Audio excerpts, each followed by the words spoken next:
So this is the home screen of Novillo, and this is going to be a medium-length video. We're going to go over some of the stuff that's been changing over the last month or so.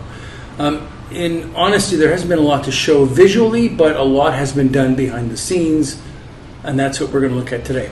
There's been a lot of rewriting of code that has happened, and most of it has happened in the editing area, which is that palette we'll be looking at in a minute, and you've seen before. There's actually been stuff throughout the app as well that I'll be showing in this video, but it's a little bit secondary to the edit stuff. So the goal has been to move forward with integrating long-form text into Novillo, and this is a thing that gets done by allowing HTML files to be included into the compositions, and that's actually quite simple to do, but as with a lot of things, once I began going down the path of actually figuring out how to do it, I started to realize that there were just a number of areas that in the existing code were a little bit rough and ready. I'd kind of thrown code in and maybe it wasn't as good as it could have been. So it had to be revisited and improved, and that's been the pattern, and that's what I've been doing for the last month or so. So let me get started with this review by selecting an existing project and loading it.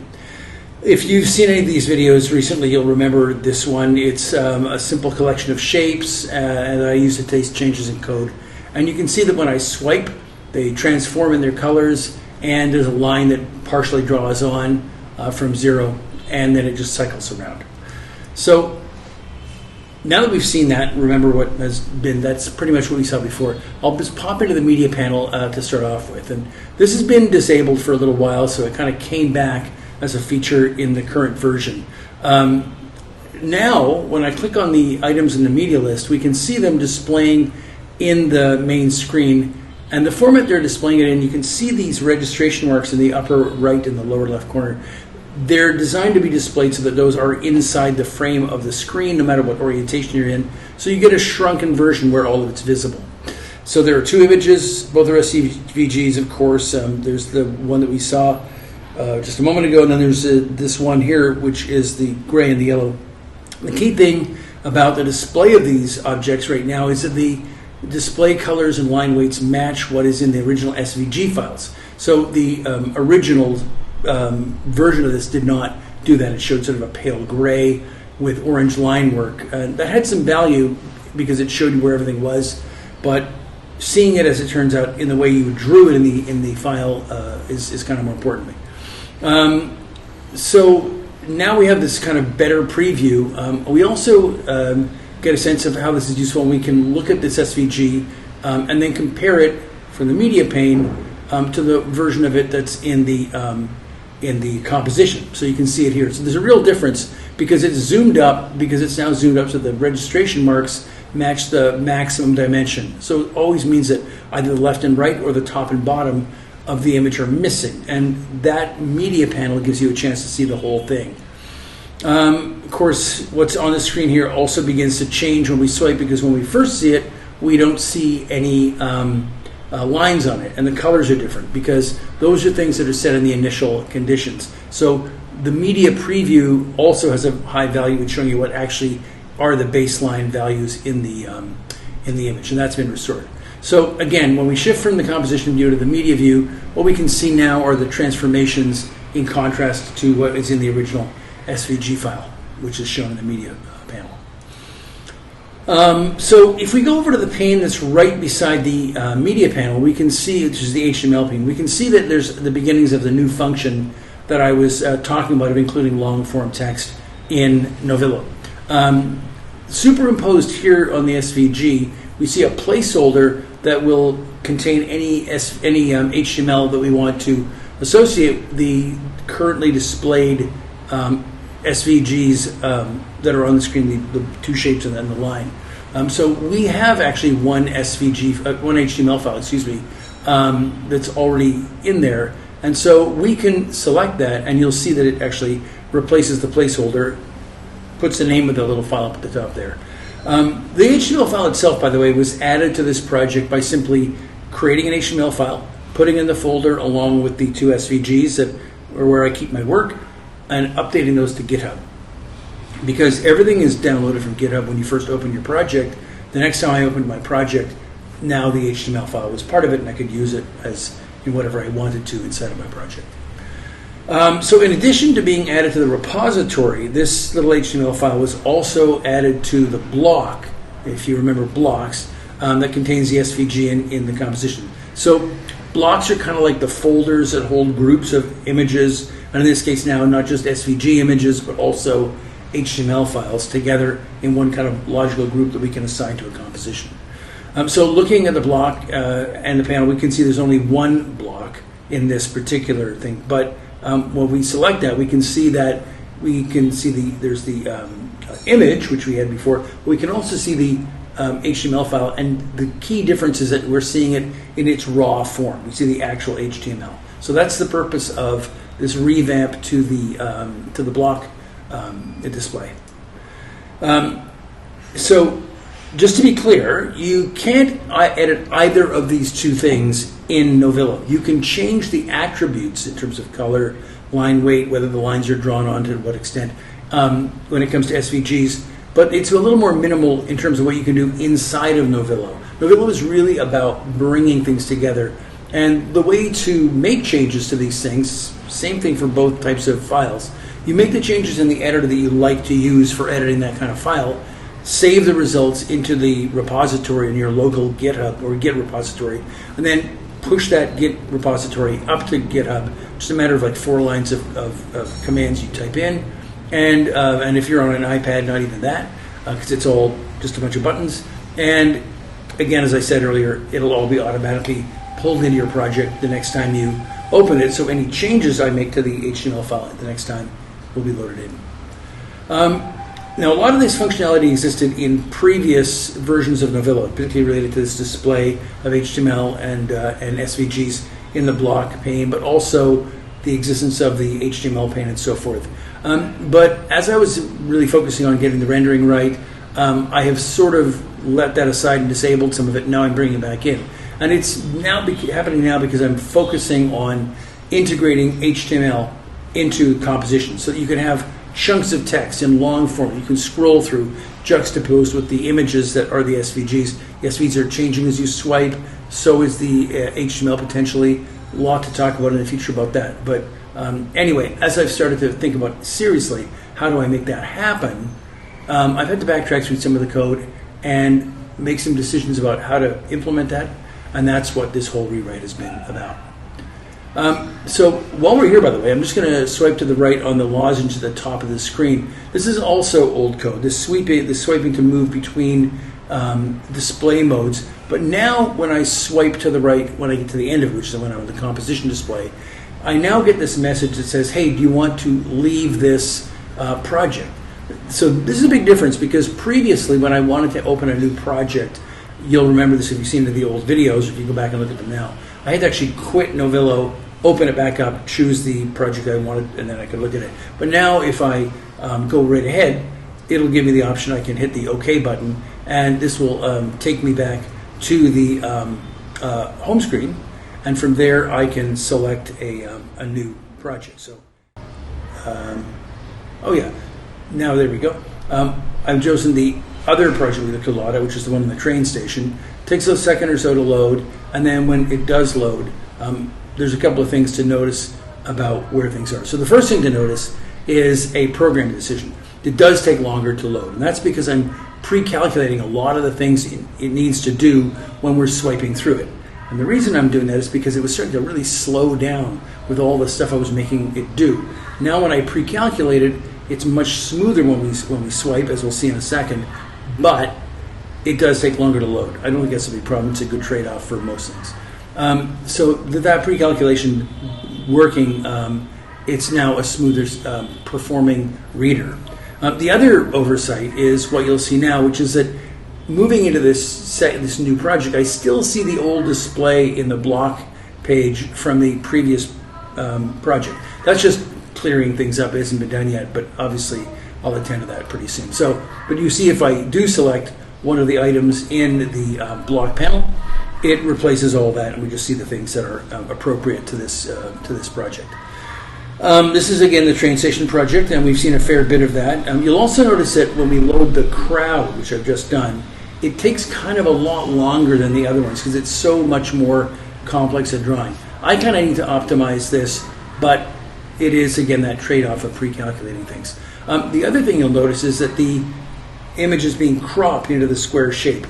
Previously, if you look at this actual drawing in its original form, it actually spills out well over the area marked out by the registration marks. And that was causing it to display in a very unruly way on the blocks page. So I've built a kind of cropping mechanism in to make sure that it doesn't do that. So in other words, there's a lot of small and a few big usability improvements in Novillo that have been incorporated in the last month. Some involve these trade-offs, like the pre-calculation stuff, but the payoff is when we move to the composition. It's a much more performant, much more amenable experience for the reader, and that's what we're really after. So here we can see the actual swiping going on inside this composition, and you can see that it really is very, very smooth. It's not jerking, it's not jumping. The dissolves are nice and so forth. Okay, so I'm just going to take us back to the original project we were looking at now. And what I want to look at this point is some of the decision making that's going on around the UI and how I'm incorporating this long form HTML text into the compositions. If we go back here in the block and take a look, we can see that conceptually these are the two things that need to come together. There's the shapes on the one hand and the HTML on the other hand. The challenge for me is how to give the user a really simple way to bring these two things together within the bounds of what the current UI is built to do. We don't want to make any radical changes at this point. So where these things actually do come together, of course, is the composition view, and that doesn't work yet. I'm still working that. But what I want to be able to do just to start is just overlay the HTML on top of everything it's displaying. So it's a text layer on top of everything. But the bigger goal is to allow the HTML to be interleaved between any other elements on the screen. So the HTML could lie between the two kind of reddish and plum-colored shapes so that it's obscured by the plum-colored shape and lies behind it. Maybe the plum-colored shape would fade away and we begin to see the text. And in principle, that means any two items that are stacked in a kind of a vertical stacking, I want to be able to place the HTML in that place. The other thing, actually, maybe I can just sort of explain. If you want to think about how this really works, right now, each SVG, or a part of an SVG, is like a piece of tracing paper, and they're stacked in a kind of a frame to hold them in vertical position so you could look through them, right? And by changing the positions relative to each other, you put one thing in front of the other, and so that's the way that works. The problem has been that the HTML can be kept in a completely different box from the SVG stuff. So no matter how I organized SVG material, the different layers basically, or the different images to be in front of or behind each other, I cannot do anything except for put the HTML completely in front of all the SVG stuff or completely behind all the SVG stuff. And I want something more subtle than that. So a lot of the rewrite in the last month or so has been to get a conceptual model together which has a single box in which the HTML and the SVGs are all contained. And this is the current challenge I'm facing. So you make compromises with these design decisions, and one of the design decisions I've made is to only be able to display one HTML file at a time. It's going to make the whole process of keeping these orders simpler. But that doesn't mean that in a given composition there would only be one HTML file. As you swipe, it's possible for an HTML file to be pulled out and another one to be dropped in, and for it not to be on the screen at all for a while, etc., etc. But there's like one slot, one place in which we can put the HTML. It could be anywhere from the front to the back, but only one place, and it stays the same throughout the entire composition. So these are compromises that I've made, and that's what I'm working towards doing right now. And I found that this kind of solving these kinds of design decisions and making these kind of compromises is really the most challenging and interesting part of the coding that I'm doing. In fact, it's kind of the most interesting thing to the point where it's what's kept me going working on Novillo, which is now in its 8th month. In any case, here in the edit panel is where the action happens at the UI level. So the main change that is happening here is that we have the category buttons across the top that are all in green, and they have different settings for them, but basically they all use the same UI. But when I click on this new blue button, you'll see that the two fields at the top to the right of the color picker have been replaced by one bigger one. So I'll just go over that again. I run through those buttons again. You can see the two fields, and they're changing. But then when I get to pick the blue button, which means the HTML button, that's replaced by that one larger thing. This will be associated, like all other modifications, this designation of a HTML file with a particular point along the timeline. So right now we're at frame 0 if you look at the bottom. What that button will do is going to be to allow you to pick the HTML file that you want to be currently visible. Okay, so what happens when we touch this larger button which is associated with HTML? When we do this, we're going to see that a panel will open up. And that panel is going to be the place where we can make a selection of what HTML file we actually want to associate with this particular point in the timeline. So that's that. In there, there'll be a listing of the HTML. You make the decision, and when that happens, or when you click the button again, the panel is dismissed. If I go back to the HTML panel that I was looking at before, we can see that a lot of the same information is there. It's got a bit more room to breathe, right? The red area to the right, by the way, is meant to be a CSS file selector. So the idea is that when you select an HTML file, there might also be CSS files, and you can associate a CSS file, which will affect the way the HTML is rendered into the page, like if it's centered or a little block or large font or different colors or whatever. That will be a function of the CSS, and so we can do a lot of customization that all happens outside of Novillo in that way. And what I'm thinking now is that there's overlap between these two things I'm showing you, and maybe I only need one of them. But I think what's really going to happen is that in this screen, I can be able to, or in this panel, I'll be able to set up a default association between an HTML file and a CSS file. And in the pop-up panel I showed you in the edit panel, I can set the specific value for that particular event. And at the same time, this version here with this pane, it does work. It needs a little more room, but that's not a problem. I can widen it out to the width of the full pane. But I can think of it may not be enough for all the other things that might want to happen. So triggering JavaScripts, allowing or not allowing downloads from other outside of the page itself. Those are all things that may not need to happen. So I think I'm probably going to have these two different ways to do the same thing. And that's kind of it. That's the progress I wanted to show in this thing. There's actually just one more feature which I won't demonstrate, but I'll mention. You may recall that when I've been demoing Novillo over the past few months, whenever I've made a change in the edit panel here, I've had to restart the application, go back into the project, and then start swiping to see the changes. So this new update button, which you can see at the bottom of the right-hand panel, or at the lowest point on the right-hand panel of the buttons, that now pretty much works, but not always, so I don't want to tempt fate on this demo. And basically what it allows you to do is update the entire project to the latest settings you set, and then you can start swiping again and see this right away. So you don't have to quit to see the changes of your editing, in the same way you don't have to quit anymore to change the project you're in. So the update button is a big movement forward as well to making Novillo a much more representative state of development for something that can be released as a beta and then on to a full release. Okay, that's Dan talking to you once again. Novillo is going to have to make a transition soon to something where I start telling stories with it. It's been the goal for a long time.